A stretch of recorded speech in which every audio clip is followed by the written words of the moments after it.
Se importa se eu tirar a máscara? Não, né?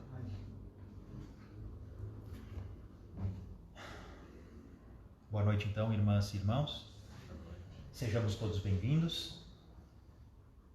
Está no horário de a gente dar início às nossas atividades de hoje, então eu convido a todos para que nós elevemos o nosso pensamento ao alto, a Jesus, rogando a Ele auxílio, nos tornando sintonizados com aquilo que aqui a gente veio buscar. Jesus, Mestre amado, nós te agradecemos a oportunidade que nos concedes de estarmos mais uma vez reunidos nesta casa, em Teu nome. Lembramos, Senhor, que nos ensinastes que onde houvessem 2 ou mais pessoas em Teu nome, ali Tu estarias.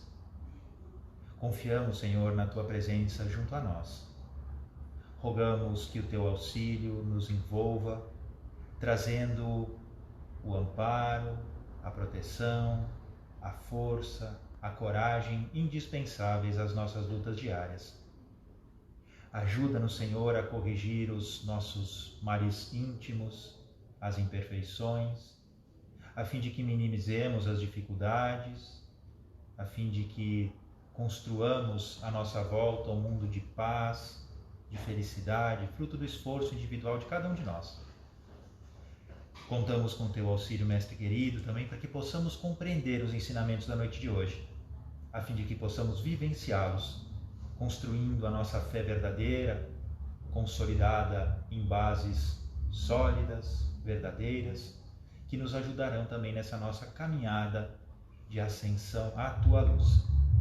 E assim sendo, Senhor, felizes e agradecidos, nós damos início à nossa exposição doutrinária da noite de hoje. Que assim seja. Nós damos também as boas-vindas ao pessoal que nos acompanha de casa, que nos assiste pelo Facebook. O tema da nossa conversa de hoje é compaixão e justiça. É um capítulo do livro Justiça Divina que foi ditado pelo Espírito Emmanuel ao nosso querido Francisco Cândido Xavier.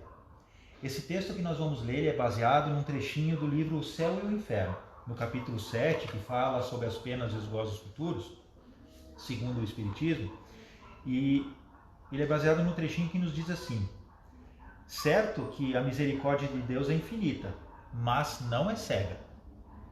O culpado que ela atinge não fica exonerado e, enquanto não houver satisfeito a justiça, sofre as consequências dos erros. Então, Kardec nos explica aqui que a justiça divina existe, Deus tem compaixão de nós e perdoa os nossos erros, os nossos deslizes, as nossas inconsequências. Porém, esse perdão não quer dizer que a gente esteja isento das consequências dos nossos males. Frente a isso, Emmanuel nos esclarece. O amor universal favorece o levantamento da escola, mas, se te negas a aprender, ninguém te pode arrancar às trevas da ignorância.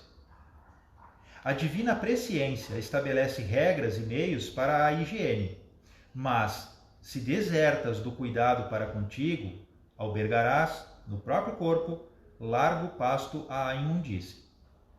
A infinita bondade inspira a elaboração do remédio que te alivie ou cure das doenças, nessa ou naquela circunstância difícil. Mas, se te recusas o medicamento, continuarás sofrendo o desequilíbrio. A eterna sabedoria promove a fabricação de extintores e encoraja a educação de bombeiros, mas, se ateias fogo na própria casa, padecerás de imediato os resultados do incêndio. A providência vigilante suscita a formação de recursos para o cultivo e defesa da gleba. Mas, se foges do trabalho, a breve tempo terás, no próprio campo, vasta coleção de espinheiros e de serpentes. Deus dá a semente, mas pede serviço para que o pão apareça. Espalha ensinamentos, mas pede estudo para que haja aprimoramento do espírito. Não procures enganar a ti mesmo, aguardando compaixão sem justiça. Anota os fenômenos da existência e reconhecerás que a vida te concede guias e explicadores, estradas e máquinas. No entanto, exige que penses com a própria cabeça e ande com os próprios pés. Afirma Kardec: certo, a misericórdia de Deus é infinita, mas não é cega. E Jesus, esclarecendo a responsabilidade que nos supervisiona os caminhos, adverte-nos no versículo 33 do capítulo 13, no Evangelho de Marcos: olhai, vigiai e orai. Observemos que o apelo à prudência não inclui simplesmente o vigiai e o orai, e sim começa com ampla objetividade, pelo imperativo categórico: olhai. O texto é breve, porém bem educativo, e nos traz grandes reflexões. É preciso que nós compreendamos que a justiça divina existe e ela é muito atuante nas nossas vidas.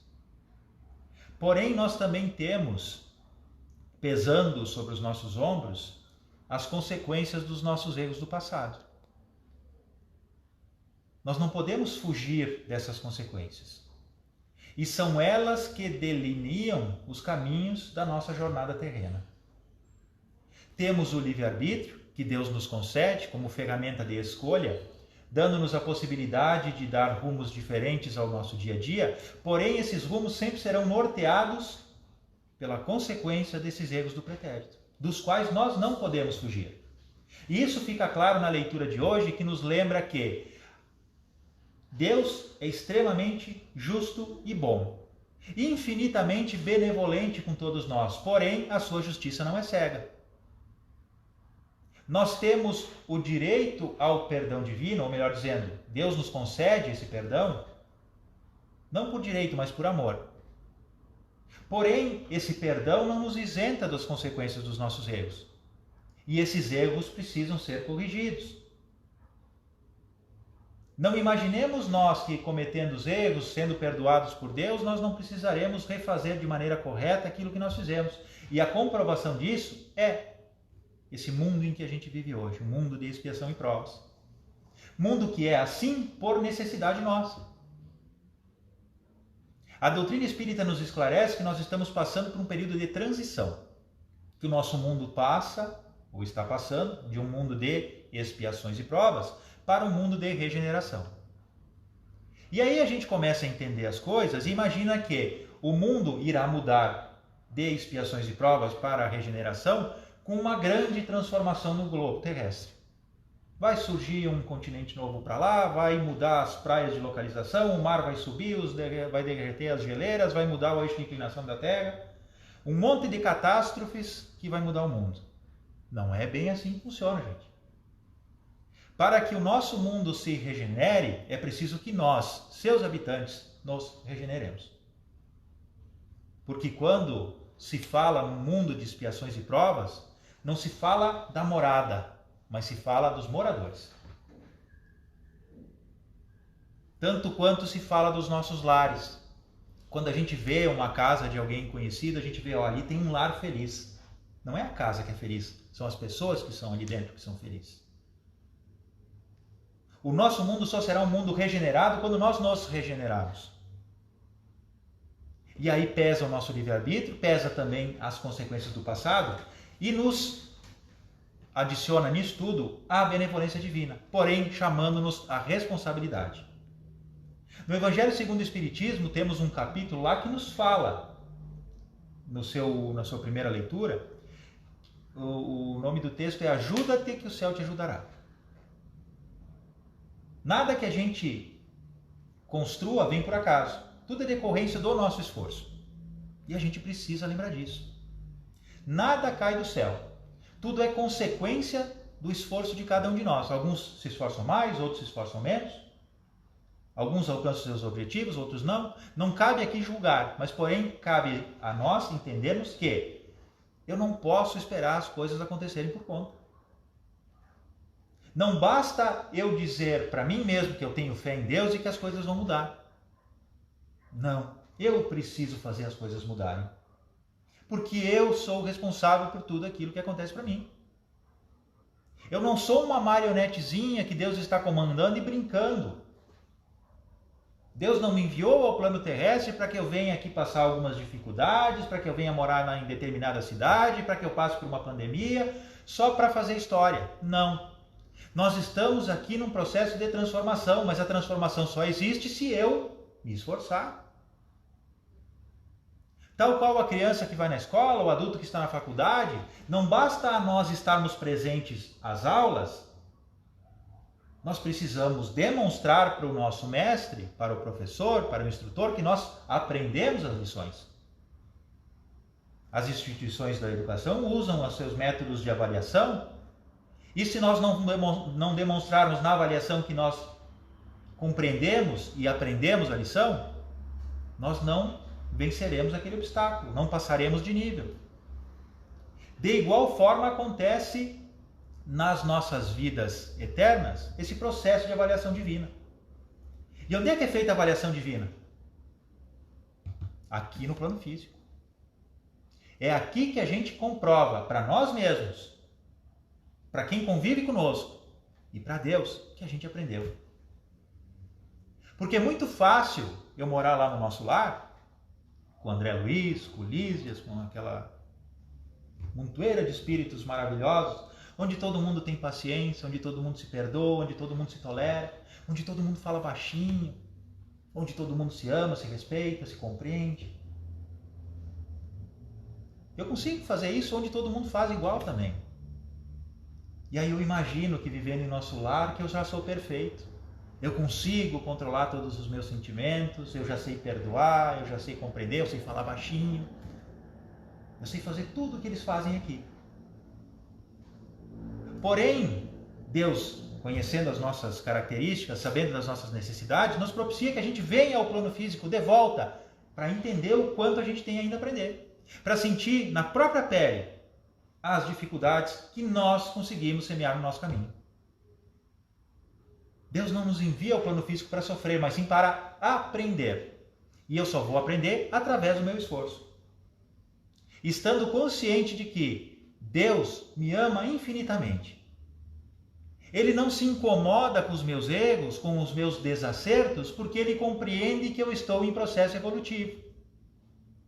Tal qual o pai e a mãe que veem no seu filhinho pequeno alguém que está desenvolvendo as suas habilidades e não vão condená-lo ao fogo eterno do inferno porque ele quebrou um copo, por não saber segurar direito, ou porque derrubou alguma coisa no chão, ou porque virou café em cima da mesa.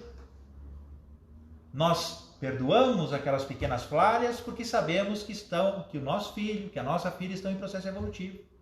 Deus age assim para conosco. Entende que os nossos erros são frutos de ignorância, de não compreender a verdade, de não entender ainda a relação que a gente tem entre uns e outros, de não compreender a justiça divina e as suas leis. Mas estamos em processo evolutivo. Ele nos perdoa e nos concede novas oportunidades. Porém, as consequências sempre ficam. E nós precisamos nos esforçar por nos redimir dos erros passados. Porque esses erros precisam se transformar em base de acertos. E esses acertos somente ocorrerão quando nós entendermos a importância de corrigir os nossos erros. Por isso nós não estamos aqui para brincadeira, meus amigos e minhas amigas. Nós precisamos lembrar que a reencarnação é um presente de Deus. É uma prova do amor que Ele tem por nós. E as dificuldades que a gente passa são uma prova maior ainda do amor de Deus. Porque Ele sabe que essa dorzinha que a gente está passando aqui agora é muito pequena perante o benefício que ela vai gerar para todos nós. De passo em passo que nós vamos dando, vencendo cada uma das nossas imperfeições, nós vamos nos aproximando de Deus. Aprendendo a gravitar em direção à grandiosidade divina. Nos ligando a essa energia criadora da qual nós somos originários e que precisamos aprender a sintonizar de maneira ininterrupta. É um processo difícil? É, mas não é impossível. E não é impossível porque Deus conhece as nossas capacidades e sabe que nós podemos vencer. E por isso nós estamos aqui, porque Deus confia em nós e sabe que nós temos essa capacidade. Porém, lembrando daquela passagem do Evangelho que trouxemos, ajuda-te que o céu te ajudará. É preciso que nós façamos a nossa parte. que façamos o esforço que estiver ao nosso alcance por vencer as dificuldades, por não permitir que a tristeza tome conta dos nossos dias, não deixar que o desânimo senhoreie as nossas escolhas, procurar viver com alegria, agradecendo a Deus cada instante que a vida nos oferece. Agradecer por cada dia que amanhece, agradecer pela oportunidade de trabalho para quem o tem, agradecer pela saúde para buscar o trabalho para quem não o tem ainda, pedindo auxílio para que o trabalho possa ser concedido, agradecer pela saúde, ou pedir forças para que a saúde se restabeleça, tendo confiança que a saúde irá se restabelecer. Tendo a certeza de que Deus está conosco, nos dando aquilo que a gente precisa para tirar melhor proveito dos momentos que nós vivemos.